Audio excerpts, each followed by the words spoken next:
السلام عليكم، مساكم الله بالخير. هذا المرقوق يطبخ، فهمتوا؟ وهذا القرع يطبخ، فهمتوا؟ أنا ما أبي أحطه معه عشان ما يمرس، خليه فوقه لين حطيته في الحافظة. وهذا اللحم يطبخ والدجاج.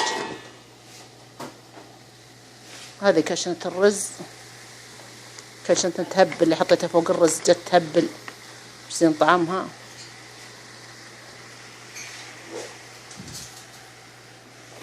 وهذا الرز،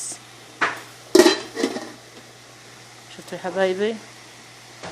شدوا حيلكم وعدكم لين رجلها قام من النوم لين يلقى المرقوق قدامه،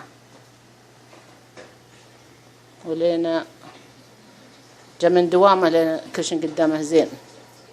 تدري ذا التاليات لا تفشلونا، خلكم حريم من صنعات. لقام الصبح لين نفطر مولم، لين جا الظهر الغدا مولم، لين جا المغرب لين المراقيش والحنين والمحلى. خلكم صنعات ما شاء الله عليكم، خلكم مثل الأولين، جعلهم في الجنة إن شاء الله ويسمعوا المسلمين يا رب. يلا ما تشوفون شر الله.